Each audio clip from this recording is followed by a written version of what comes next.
Hello everyone, welcome back to selection board. आज हम आपके लिए लाए हैं एसएससी सीजीएल 2024 के 36 शिफ्ट में पूछे गए पेपर।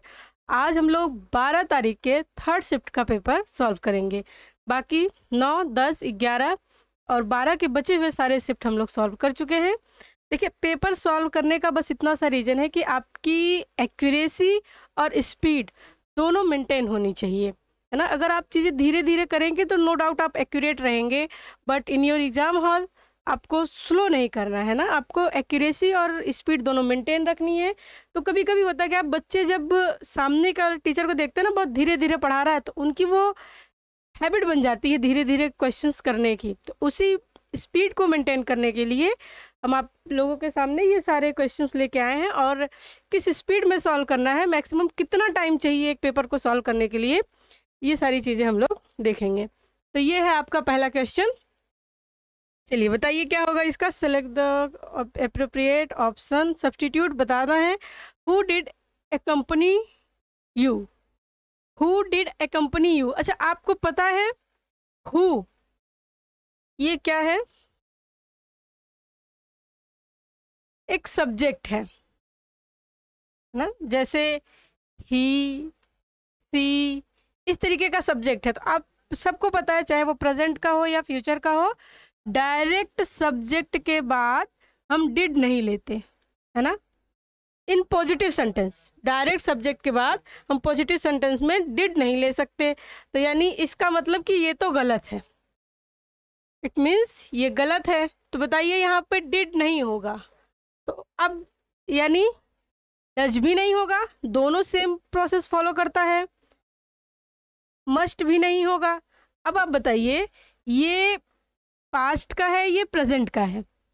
हो तो ये भी सकता है, क्योंकि सब्जेक्ट प्लस V5 या B1 हम किस में लेते हैं? प्रेजेंट में, है ना। और सब्जेक्ट प्लस V2 हम किस में लेते हैं? पास्ट में। अब आप मुझे बताइए, ये सब्जेक्ट है प्लस V5 है, ये सब्जेक्ट है प्लस V2 है। अब आपको ये बताना है कि क्या आएगा, ये आएगा, ये आएगा। देखिए, कभी कभी जल्दी में हम लोग क्या करते हैं ना, जो मिलता है वो टिक करके चले जाते हैं, बट आपको एक बार ना क्रॉस चेक करना है। तो आप मुझे ये बताइए, तो ये जो है डिड यहाँ पे आया है, इसका मतलब ये पास्ट की बात करना चाहता है ना। तो इसके लिए हम ये वाला ऑप्शन टिक करेंगे, ये नहीं करेंगे। बात आपको समझ आई? चलिए, वेरी गुड। अगला आप देखिए, अगला क्या पूछा है? Select the option can be use one word पूछा है। A place where bird are kept. ऐसी जगह जहाँ चिड़िया रखी जाती है ना। ऐसी जगह जहाँ चिड़िया रखी जाती है। तो सबसे पहले हमें दिखता है जू, चिड़िया घर। देखिए, चिड़िया घर उसे कहते हैं, बट देर, लेकिन वहाँ सिर्फ चिड़िया ही नहीं रखी जाती, वहाँ तो बहुत सारे जानवर रखे जाते हैं। इट्स मीन ये नहीं होगा, है ना। इट मीन्स ये नहीं होगा। सेंचुरी, सेंचुरी आपका होता है जो नेचुरल होता है, जू आर्टिफिशियल है, बनाया जाता है। सेंचुरी आपका नेचुरल होता है। और हाइव, हाइव मीन्स क्या होता है? जहाँ मधुमक्खियाँ रहती हैं उसे हम हाइव कहते हैं। यानी ये भी नहीं होगा और ये दोनों तो होगा ही नहीं, यानी ये बचा आपका that option is a correct option. Okay, चलिए अगला क्या पूछा है? एंटोनिम पूछा है मोनोटोनस का। मोनोटोनस मीन्स क्या होता है? एकदम नीरस, है ना, उदास। तो टीडियस मीन्स भी वही होता है, ये नहीं होगा। तो इनकरेजिंग, इनकरेजिंग यानी उत्साह से भरा, है ना, उत्साह से भरा, इनकरेजिंग। और मोनोटोनस मीन्स निराश। तो इसका ऑप्शन क्या हो जाएगा? इनकरेजिंग। देखिए अगला क्या पूछा है? Select the most appropriate fill in the blank पूछा है। अब आपको मुझे ये बताना है, आफ्टर ईयर ऑफ फाइट्स, लंबे समय यानी बहुत सालों के झगड़ों के बाद, his neighbour, Ram and Shekhar, एक दूसरे के पड़ोसी हैं राम और Shekhar, decided to hold out. उन्होंने ये डिसाइड किया, ये निर्णय लिया कि भाई चलो अब झगड़ा वगड़ा खत्म करके शांति से रहते हैं, है ना, शांति से रहते हैं। तो शांति से रहने का अगर आप इडियम्स, आपको देखिए चीज़ें याद होनी चाहिए, आपको चीज़ें याद होनी चाहिए। अगर कभी कभी हम क्या करते हैं ना, कि हम एलिमिनेशन यूज करते हैं, बट हमें लगता है कि एलिमिनेशन यूज करने से अच्छा है कि हमें चीज़ें याद हो, हम ज़्यादा जल्दी करके निकल पाएंगे। तो हमने देखा ऑलिव ब्रांच, हम करके निकल गए, ठीक है। बट अगर नहीं भी याद है तो एक बार अगर ये तीनों याद है तो आप देखिए, कंपेयरिंग एप्पल और ऑरेंज। अच्छा, एप्पल और ऑरेंज की कोई तुलना है? एप्पल हमेशा फ्रंट पे एकदम बढ़िया सजा के रखा जाता है। आप ऑरेंज देखिए, कभी भी ऑरेंज जो कैरेट होता है उसमें रखा रहता है। तो एप्पल और ऑरेंज की कोई तुलना नहीं है ना? तो ये तो होगा नहीं। पोकर फेस, पोकर फेस मतलब होता है खिलाड़ी वगैरह, ये उस फील्ड में काम आता है। और चिप ऑन शोल्डर मतलब अगर आपके शोल्डर पे कोई चिप वगैरह लगा दे तो नो डाउट आप बहुत इरिटेट हो जाओगे, तो ये भी नहीं होगा। तो लास्ट ऑप्शन ये बचा। ये आप एलिमिनेशन के थ्रू कर सकते हैं, but again I am saying to you, don't use elimination in exam hall like this questions, है ना। आपको करना क्या है, आपको एग्जैक्ट चीज़ें मालूम होनी चाहिए ताकि हम अपना टाइम बचा सकें। चलिए, कैस्टोफर, कैस्टोफर मीन्स होता है विपत्ति। एंटोनिम पूछा है, एंटोनिम पूछा है यानी इसका एंटोनिम सक्सेस हो जाएगा, है ना। ये चीज़ें तो हमें याद होनी चाहिए, इसमें तो हमें कुछ करना ही नहीं है। रिपल्चस मीन्स खुश होता है, इकेस्टिक मीन्स खुश होता है, सिनोनिम्स पूछा है, ठीक है। जितनी चीज़ें ज़्यादा आपको याद रहेंगी, और याद कैसे रहेंगी, जितनी ज़्यादा आप प्रैक्टिस करेंगे। लास्ट 5 ईयर की एकदम CHSL, CGL, MTS, CPO सब एकदम जबरदस्त 8 बार, 10 बार, 20 बार, 15 बार, 50 बार, जितनी बार आप कर सकें रिवीजन कीजिए। Revision is the key of the success. चलिए, पूछा क्या है, एक्टिव में है, पैसिव में बताना है। देखिए थोड़ा सा यहाँ मिस्टेक हो गई है, ये चीज़ें जो है और होनी चाहिए बट यहाँ नहीं है ना। हमको लगता है कि ये will never overlooked this capacity और this capacity will not never be overlooked by me, यहाँ कुछ छूट गया है। हमें लगता है कि आई है ना, मी है तो आई छूट गया है ना। अब आपको बताना है बिल, बिल है, आपने देखा विल है, तो आपको बस क्या ढूंढना है, सब्जेक्ट में यानी हेल्पिंग वर्ब है। सेंटेंस में आपको क्या ढूंढना है, सेंटेंस में आपको बस बी ढूंढना है, ठीक है। तो आपने क्या ढूंढा, बी, तो बस इसी में है, इसमें नहीं है। अच्छा है, इसमें भी है ना, इसमें भी है और इसमें भी है, इसमें विल नॉट। अच्छा देखिए, ये हम एलिमिनेट कर सकते हैं कैसे, नॉट और नेवर एक साथ नहीं आते, है ना, नॉट और नेवर एक साथ नहीं आते। तो बचा आपका क्या, will, this capacity, this creativity will never be overlooked by me, है ना। और इसमें क्या हो जाएगा, this creativity will be overlooked by me. तो बताइए कौन सा सही होगा, I will never overlook this creativity, मैं कभी ये क्रिएटिविटी नहीं देखूंगा। और this creativity will not be overlooked by me, this creativity will never be overlooked by me, ये वाला आपका सही होगा क्योंकि नेवर है तो यहाँ भी रहना चाहिए। अगला देखिए क्या है, अगला है आपका ये पैराजम्बल, है ना। पैराजम्बल आपको सॉल्व करना आना चाहिए। देखिए आपकी ग्रामर कितनी भी अच्छी हो। अच्छा, आपने एक चीज़ नोटिस किया कि बहुत बहुत ज़्यादा ग्रामर पूछा नहीं जा रहा है ना। तो आपकी ग्रामर कितनी भी अच्छी हो, लेकिन अगर पैराजम्बल और क्लोस्टर्स आप नहीं कर पा रहे हैं, इसका मतलब कि आप अच्छा नहीं कर पा रहे हैं इंग्लिश में, ठीक है। तो उसके लिए आपको क्या करना है, आपको पैराजम्बल सीखना है, चाहे जैसे आप सीखिए, है ना। और ये सीखेंगे कैसे, बार बार इसकी प्रैक्टिस करेंगे तो नो डाउट आप सीख जाएंगे, ठीक है। चलिए बताइए इसका क्या हो जाएगा। देखिए सबसे पहले हमें ये देखना है कि हमारा सेंटेंस शुरू किससे हो रहा है। तो ए से हो रहा है, ए से हो रहा है, डी से हो रहा है, सी से हो रहा है, यानी बी से नहीं शुरू हो रहा है। अब हमें देखना है कि अच्छा आप ये देखिए, देखिए हम एक देखने का तरीका बस बता रहे हैं, कुछ सर्टेन नहीं है, सर्टेन बस इसमें आपकी समझ हो सकती है। हमने देखा ए इसमें भी है, ए इसमें भी है, तो ज़्यादा चांसेस हैं कि सेंटेंस हमारा ए से शुरू हो। ये एक तरीका है देखने का। हम कह रहे हैं कि हम सर्टेन नहीं है, और आप इसको एकदम ऐसे रट के पकड़ के नहीं चलेंगे, बट हाँ थोड़ी सी हेल्प आप इससे ले सकते हैं। तो हमने देखा ए से शुरू है, ए से शुरू है, तो हमने ए को देखा, मोबाइल फोन और smartphone are becoming popular all over the world. ठीक, अब देखिए हम आपको बताते हैं, यहाँ बात है मोबाइल फोन की, और आपने यहाँ देखा इट, आपने यहाँ देखा इट। इट किसके लिए लगाया गया है? मोबाइल फ़ोन के लिए। ये इट किसके लिए लगाया गया है? मोबाइल फ़ोन के लिए। इसका मतलब कि इससे भी नहीं शुरू होगा, इससे भी नहीं शुरू, इससे भी नहीं शुरू होगा, उससे भी नहीं शुरू होगा। क्यों? क्योंकि उसमें इट लगाया हुआ है। इट लगाने का ये मतलब थोड़ी कि सेंटेंस नहीं शुरू हो सकता, लेकिन इट लगाने का बस इतना सा मतलब है कि पहले, इसके पहले कोई बात की गई है ना, उसके पहले कोई बात की गई है, तो यानी ये दोनों नहीं होंगे। एलिमिनेट कर लिया हमने आसानी से। अब हमने पढ़ा मोबाइल फोन और smartphone are becoming popular all over the world. Mobile phone ये चीज़ें जो हैं पूरे वर्ल्ड में पॉपुलर हो गई हैं।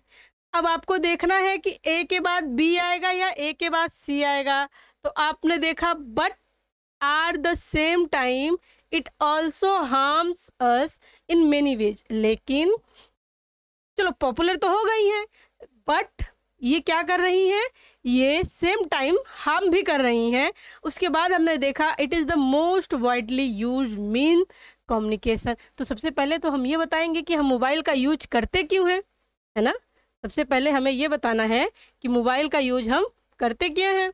तो ए के बाद हमारा सी आएगा, और ए के बाद सी बस एक ही ऑप्शन में है। ठीक है, ये बताया, पहले ये बताएगा, फिर ये बताएगा today it is very affordable and available to everyone. चीज़ें पूरे वर्ल्ड वाइड में है भी, और इसे लेना भी आसान है, बट लेकिन ये हम करता है। ठीक है, आसानी से हमने इसको कर लिया। देखिए ये एक बार में नहीं आएगा, लेकिन अगर आप बार बार इसकी प्रैक्टिस करेंगे तो नो डाउट आएगा। ठीक है, आएगा, but you will have to do more and more practice. ठीक है, अब देखिए क्या कह रहा है, इनकेपेबल ऑफ बीइंग डिफीटेड। एक ऐसा व्यक्ति जिसको हराना, मतलब जो हार ना सके, है ना, इनकेपेबल हो, जो हारने में असमर्थ हो, यानी जो हारे ना, जो हारे ना उसे हम क्या कहते हैं? अजय। और अजय को हम इनविंसिबल, इनविंसिबल मतलब जिसको हराया ना जा सके। ठीक है, चलिए अगला क्या है? अगला है आपका गिवन ऑप्शन नो एरर। अच्छा, एरर ढूंढना है आपका। My brother received his MBA degree into university last year. तो मैंने आपको बताया है कि कभी भी लोकेशन के लिए हम इनटू प्रीपोजिशन का यूज नहीं करते हैं, यानी this option is wrong.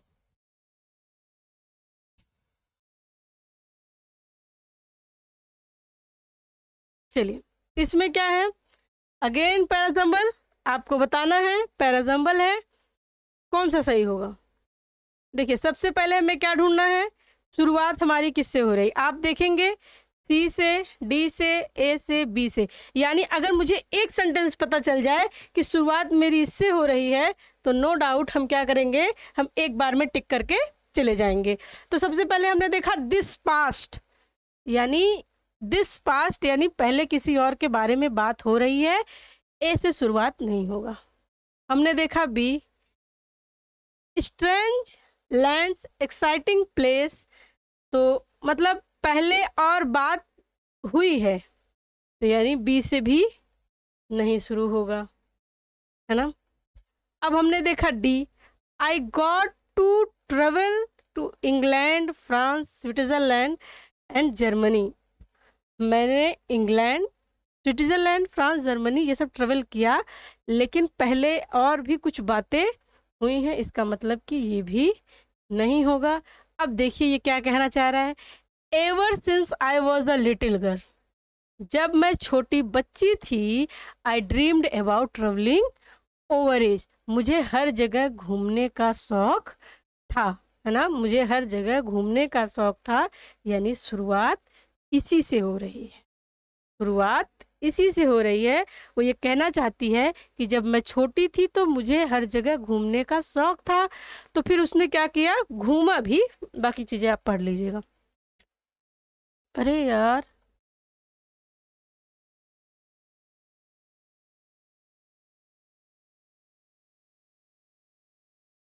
Excuse me, give me some time please.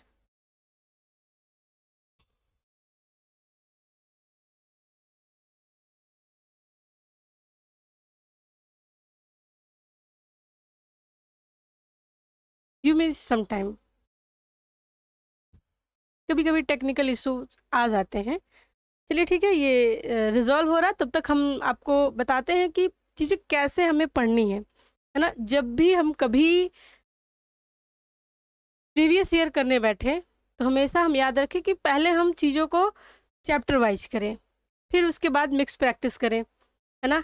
अभी आप अगर क्लोज टेस्ट और PQRS को लेके बैठते होंगे, जो बच्चे नए हैं उनको तो कुछ समझ में ही नहीं आता होगा, बट आप देखेंगे धीरे धीरे विद प्रैक्टिस आप चीज़ें समझ जाएंगे। ठीक है, जब आप प्रैक्टिस करेंगे तो आप बहुत आसानी से चीज़ों को समझ जाएंगे। लेकिन इसके लिए आपको क्या करना पड़ेगा, इसके लिए आपको मोर देन मोर प्रैक्टिस करना पड़ेगा, है ना। तो आप हमारे चैनल पे आकर के चीज़ों की प्रैक्टिस कर सकते हैं। हमने इतने अच्छे से क्लोज टेस्ट पढ़ाया है, इतने अच्छे से क्लोज टेस्ट पढ़ाया है, मतलब उसमें मैंने आपको देखना सिखाया है ना। मैंने आपको चीज़ों को देखना सिखाया है कि कैसे हम चीज़ें देखते हैं, ठीक है, कैसे हमें ये चीज़ें समझ में आती है। और मैंने कोई भी जादू और कोई भी ट्रिक्स का यूज़ नहीं किया, क्योंकि मुझे अल्टीमेटली पता है कि कोई भी जादू या ट्रिक्स जो है वो सिर्फ सेम क्वेश्चंस के लिए यूज होती है ना। अगर हम लेके आए आपके लिए कि चलो बच्चों हम आज दिखाते हैं कि बैकवर्ड रीडिंग कैसे होता है, तो हम वही क्वेश्चंस लेके आएंगे जो एक्चुअल में बैकवर्ड रीडिंग पे काम करेंगी। बट हम वो क्वेश्चंस नहीं ले आ पाएंगे जिस पे हम, कौन सा क्वेश्चन था, हम वो क्वेश्चन नहीं लाएंगे जिसमें हम जो है, हाँ ये है ना, जिस पे हम वो ना दिखा पाए कि इसमें बैकवर्ड रीडिंग या फॉरवर्ड रीडिंग काम नहीं कर रहे। अगर हमको जादू दिखाना है तो हम ऐसे जादू टाइप के ही क्वेश्चंस लेके आएंगे। तो आप प्लीज़ आप इन सब चीज़ों से बचिए, है ना। चलिए आइए शुरू करते हैं। देखिए क्या है, सिनोनिम्स पूछा है रेक्टिफाई, और रेक्टिफाई का सिनोनिम्स हम आपको बता रहे हैं कि ऐसा कोई भी एग्जाम नहीं है जिसमें नहीं आया हो, है ना। 1000 बार पूछा गया है रेक्टिफाई मीन्स अमेंड करना। ओके चलिए, who invited you to this party, ऐसे बताना भाई, who invited you to this party. तो आपने देखा इनवाइटेड यू, इनवाइटेड है तो हमें क्या करना है, हमें वर्ड ढूंढना है, करेक्ट, हमें वर या वॉज ढूंढना है। तो इसमें हमने देखा आर है, नहीं होगा। इस पे हमने देखा by whom were you invited, तो देखिए ये हो सकता है ना, ये नहीं हो सकता है। तो दूसरा और तीसरा हो सकता है। तो बताइए दूसरे और तीसरे में से कौन सा होगा। तो देखिए क्या है, सबसे पहले आप by whom you were invited to this party, by whom you were invited to this party. तो देखिए ये जो है क्वेश्चन मार्क है। जब क्वेश्चन मार्क है तो आपको क्या करना है, इन्वर्जन लेना है। तो यहाँ तो सब्जेक्ट पहले आ गया है और हेल्पिंग वर्ब बाद में आया है। बस क्वेश्चन मार्क में क्या होता है, हेल्पिंग वर्ब पहले आता है, सब्जेक्ट बाद में आता है। तो यानी ये नहीं हो पाएगा, यही आपका सही हो जाएगा। ओके, अगला देखिए क्या है, अगला है इनकरेक्ट स्पेलिंग बताना है। तो इन चारों ऑप्शन में से कौन सी स्पेलिंग इनकरेक्ट है। तो अब आप मुझे बताइए,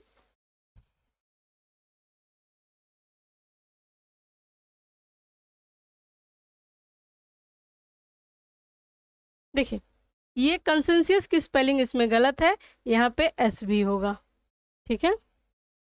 चलिए अगला देखिए क्या है। अगला है इनकरेक्टली स्पेल, इसमें भी पूछा है। देखिए कभी कभी क्या होता है ना, एक एक इनकरेक्टली स्पेल पूछता है, लेकिन अब इसमें देखिए दो दो पूछ लिया है, तो बताइए कौन सा हो जाएगा।